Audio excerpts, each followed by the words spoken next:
be me. Jack, 27, accounts manager. Job is mostly staring at spreadsheets and explaining to Gary why trucks can't fly. Girlfriend is June, 26. Works in community outreach, which mostly means sending emails with colorful signatures. Dating for 9 months.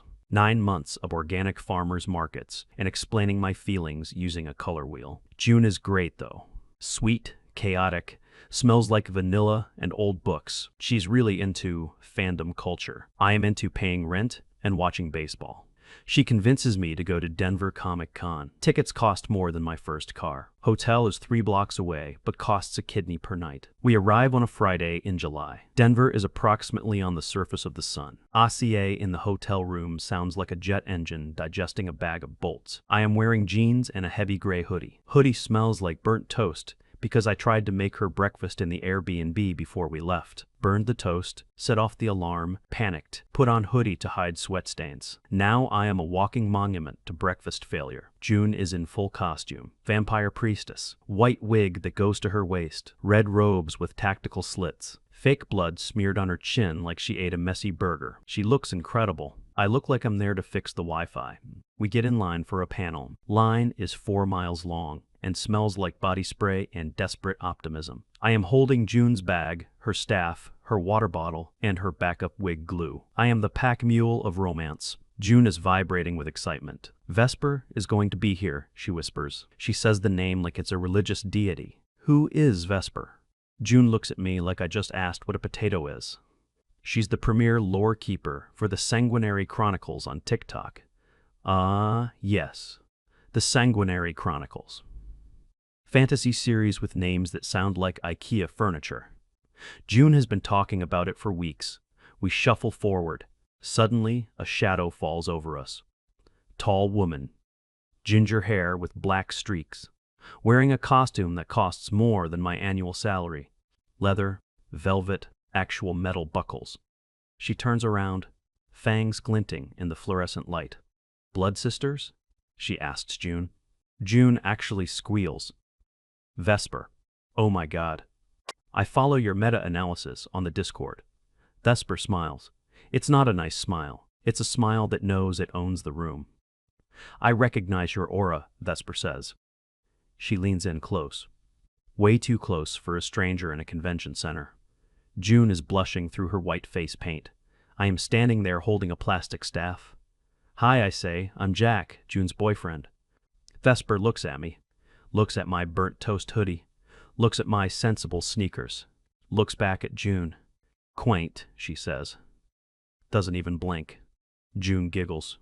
June never giggles at my jokes. We get into the panel room. We are in the second row. Vesper is on the panel. She's sitting center stage, microphone in one hand, goblet in the other. Audience is rapt. June is gripping my arm so hard I'm losing circulation. Every time Vesper speaks, June nods. The canon is fluid, Vesper says into the mic. Crowd goes wild. Intimacy is a construct of the narrative, Vesper says. June whispers to me. That's so profound. I whisper back, what does that actually mean? June shushes me. During the Q&A, Vesper keeps looking at June, not the crowd. Specifically June. She answers a question about vampire bonding. Bonding isn't about exclusivity, Vesper says, staring at June. It's about witnessing the soul. June is practically vibrating off the chair. Panel ends. Crowd swarms. June grabs my hand. We have to go say hi properly. We push through the sweaty masses.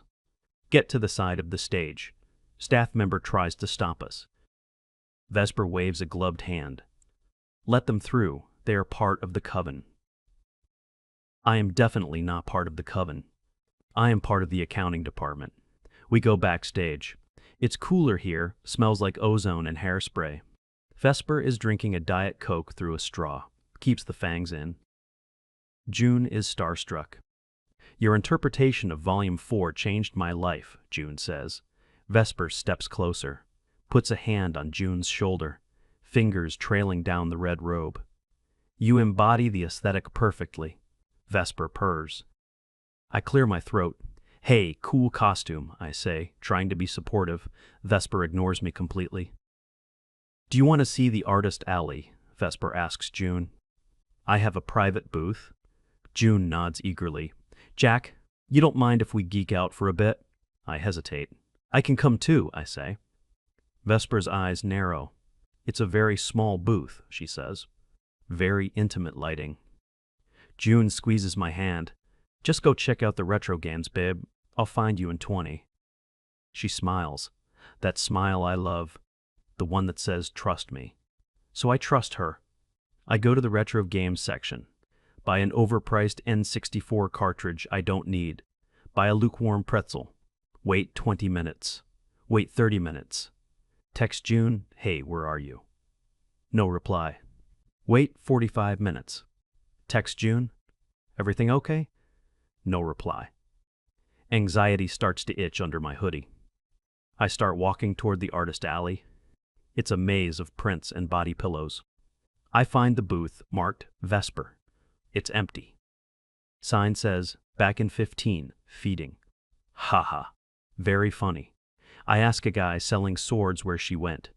He points to a curtained area near the loading dock. VIP Lounge, he says. Staff only. I walk over there. Security guard is texting on his phone. Doesn't even look up as I slip past the curtain. Corridor is concrete and dim. I hear whispering. Familiar whispering. It's just the narrative taking over, a voice says. That's Vesper. I know, I feel the pull. That's June. I turn the corner. There they are, leaning against a stack of crates. Vesper has June pinned against the wood. One leg between June's legs, hands tangled in the white wig. June's arms are around Vesper's neck. They are kissing. Not a friendly kiss. Not a hello kiss. A messy, hungry, lipstick-smearing kiss. June's red lipstick is all over Vesper's white chin. Fangs are clicking against teeth. I stand there, frozen, holding my pretzel and my N64 game. My brain is trying to buffer. June, I say. Voice cracks. They break apart. June looks dazed. Wig is crooked, eyes wide. Vesper looks annoyed. She turns to me, and she hisses.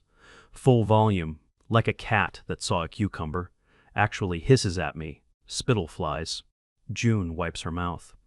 Jack, you weren't supposed to come back here. I noticed, I say. Adrenaline is starting to shake my hands. You cheating on me. June looks horrified.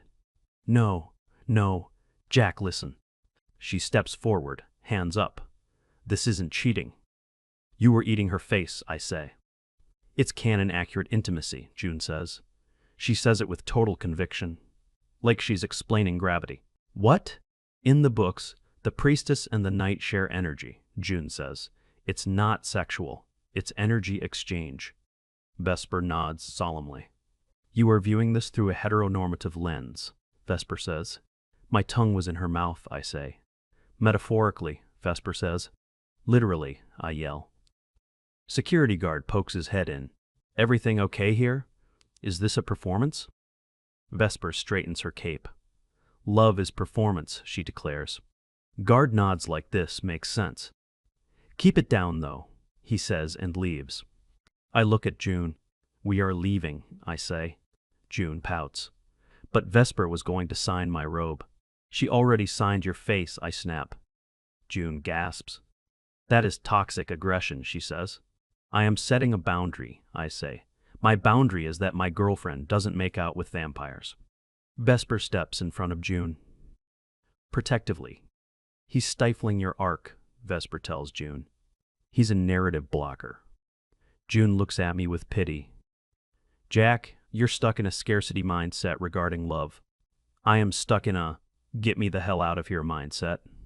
I turn around and walk away, hear June running after me. Jack, wait. Let's process this. We argue all the way back to the hotel. People are staring. June is crying red tears because of the face paint. I am sweating in my burnt toast hoodie. Get to the hotel room. Door key doesn't work.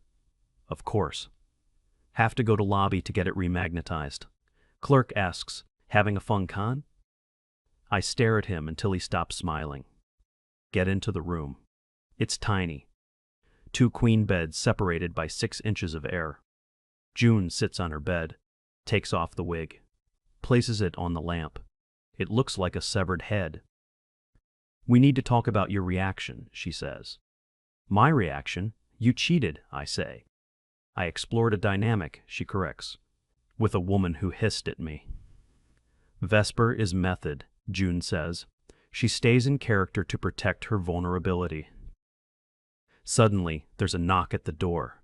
"Who the hell is that?" June brightens. "I called Ivy." Ivy is her sister. Ivy is a junior paralegal who thinks she's Supreme Court Justice Ruth Bader Ginsburg. Ivy lives in Denver. June unlocked the door. Ivy marches in, wearing a blazer over a band t-shirt, holding a clipboard. Literally, a clipboard. "Okay," Ivy says. "June texted me the situation regarding the alleged infidelity." "Alleged?" I ask. Ivy holds up a hand. "Jack, please allow the plaintiff to speak." "I'm the plaintiff," I yell. "Emotional volume down," Ivy says. She sits on the edge of the desk. "June, state your intent." June takes a deep breath. "My intent was to honor the source material and experience the lore physically." Ivy writes this down.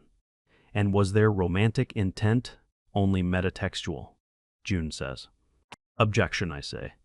"Overruled," Ivy says without looking up. "Jack, define cheating," Ivy says.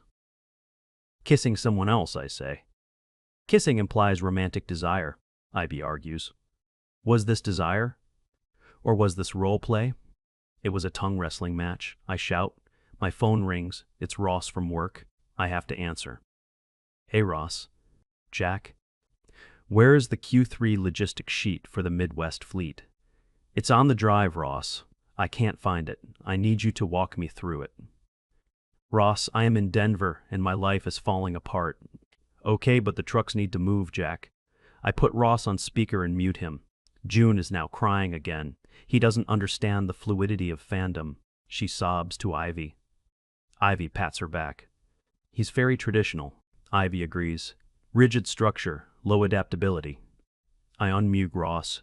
"Row 45, column C," I say. "Thanks, Jack," Ross says.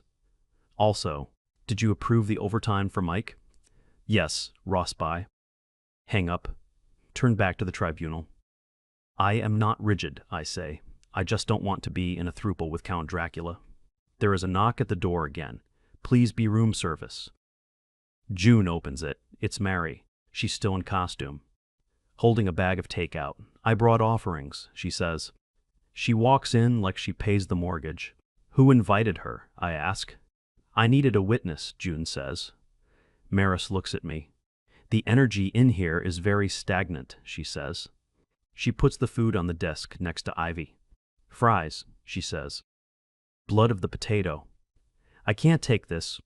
I go into the bathroom, lock the door, sit on the edge of the tub, stare at the hotel toiletries. Tiny bottle of conditioner, tiny bottle of shampoo, tiny bottle of sanity. I can hear them talking through the door. Ivy is mediating between June and Maris now. "Maris, what are your intentions with the defendant?"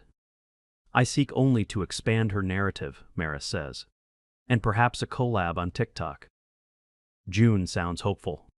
"A collab? Really?" I flush the toilet just to make noise. "Come out, they are eating the fries." June looks up. "Jack, Maris thinks we should do a triad stream." "What?" "We go live," Maris explains. "Discuss the misunderstanding. Turn it into content." "It's a teaching moment," June says. "For the community." I am not content, I say. I am a human man who wants to go home. "You're blocking the flow," Maris hisses again. "Stop hissing at me," I yell. "It's a tick." June defends her. She has sensory processing vampirism. I grab my burnt toast hoodie. "I'm going for a walk," I say. "Take your key," June says. "Don't lock us out, we're brainstorming." I leave. Wander the hotel lobby. See 1,000 Deadpools. See 5 Gokus eating pizza. Feel like the only sane person in the multiverse. Go to the hotel bar. Order a whiskey. Bartender is wearing cat ears. Rough day, she asks. My girlfriend is dating a vampire priestess, I say. Happens, she says, pours me a double. Phone buzzes. Text from June. We're going to dinner. Ivy says we need to break bread to heal the rift. Please come. Attendance is mandatory for repair. I shouldn't go. I really shouldn't go. But I'm hungry. And I have no other flight until tomorrow. So I go. Restaurant is a generic steakhouse attached to the hotel. They are seated at a booth. June, Morris, Ivy. Morris is on the inside. June next to her. Ivy across. Empty seat next to Ivy. I sit down. Server comes over. Looks terrified of Morris. Can I start you with drinks? Red wine, Morris says. The darkest you have, June adds. Diet Coke, Ivy says. Beer, I say. A pitcher. Dinner is excruciating. Maris cuts her steak into tiny, tiny squares, eats them with her hands. Utensils are modern shackles, she explains. People are staring. A kid at the next table points. Mommy, is that a monster? Mom shushes him. Don't look, Wesley. June is beaming. Everyone is admiring the cosplay, she whispers. They are terrified, I say. Fear is just respect in a minor key, Morris says. That doesn't even make sense. Ivy pulls out her notebook again.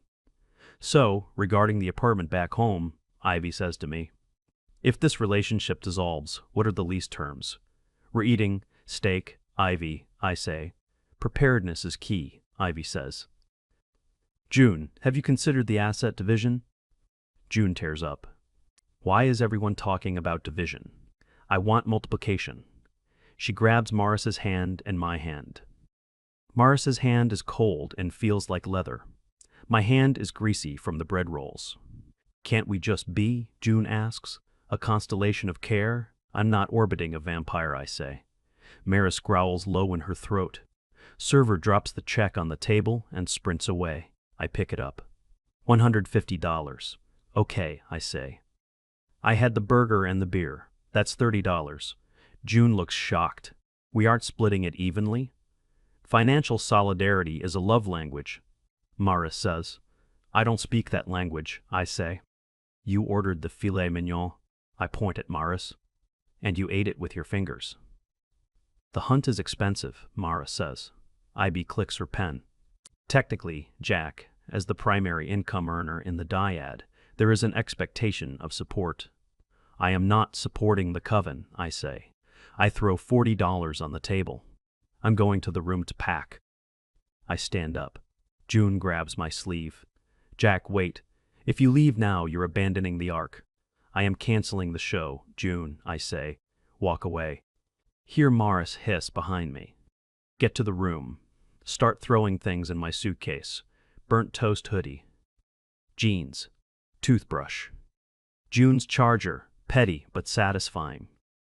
Phone buzzes. Notification from Delta.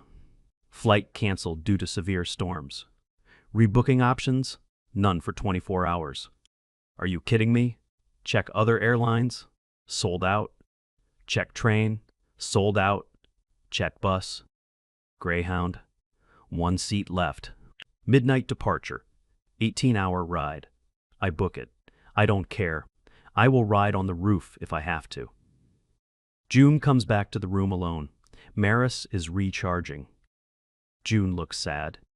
Makeup is really smeared now. She looks like a tragic clown. You're leaving? She asks. Flight got canceled.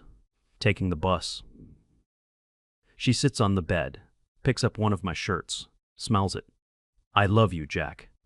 I know, I say. I just love her too, she says. And the cannon. And the energy. You can't date a concept, June, I say. Watch me, she whispers. It's actually kind of heartbreaking. She believes it. She really believes she's the main character in a fantasy novel.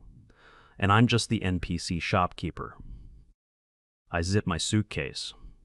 I'm gonna go, I say. Can I walk you to the Uber? She asks.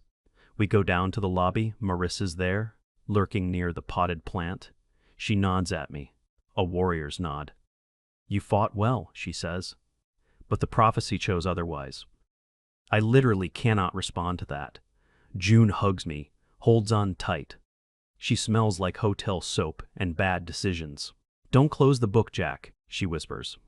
Just bookmark the page. I'm returning the library book, June, I say. Pull away. Get in the Uber. Driver is blasting EDM. Airport, he yells. Bus station, I say. Ride is dark. Denver lights slide by. Phone pings. Voicemail from June. Hey, it's me. I know you're mad, but Ivy made a good point about emotional bandwidth. I think if you just read the literature I sent, you'd see that. Delete. Phone pings again. Text from Ross. Found the file. Mike says thanks for the overtime. You back Monday? Reply, yes, Ross. Back Monday. Arrive at Greyhound Station. It's grim. Fluorescent lights humming like a headache. Guy in the corner is eating soup out of a bag. I sit on a plastic bench, suitcase between my legs. Stare at the departure board. Bus is delayed 20 minutes. Of course. Phone buzzes. Email from Ivy. Subject, relationship. Dissolution, preliminary terms. Attachment, PDF document. I open it out of morbid curiosity. It's 3 pages. Item 1, custody of the shared Netflix account. Item 2, emotional reparations for abrupt narrative termination. Item 3, the toaster. She wants the toaster. The toaster I burned the bread in. I laugh. Laugh until I'm crying a little bit. Old lady next to me moves 1 seat away. Bus finally arrives. Driver looks like he's seen everything and hated all of it. I board. Find a seat near the back. Window seat. Put my hoodie on as a pillow. Still smells like burnt toast and cheap hotel air freshener and June's perfume. Bus pulls out. I watch the city fade. Somewhere back there, June is probably discussing lore with a vampire, thinking she's enlightened, thinking I'm the one who doesn't get it. Maybe she's right. Maybe I'm just a boring background character. Phone buzzes 1 more time. TikTok notification. Maris tag you in a video. I click it. Montage of the con. Slow motion music. Clip of them kissing. Clip of me walking away looking angry. Caption. Some people can't handle the magic. Hashtag. Canon hashtag. Love is non-linear. Hashtag breakup. Comments are flooding in. He looks toxic. You go Queens. His aura is so beige. I close the app. Delete the app. Rest my head against the cold window. Highway is dark. Just taillights and empty space. I'm single. I'm tired. I have work on Monday. I reach into my bag. Pull out the chipped travel mug June gave me for Christmas. Trace the rim with my thumb. It's just a mug. Put it back. Close my eyes. The bus rolls on into the dark. Driver turns on the radio. Static, then music. It's fine, I'm fine. Just gotta get home, wash the hoodie, buy a new toaster, maybe get a cat. Cats don't talk about lore. Bus hits a bump. I don't look back.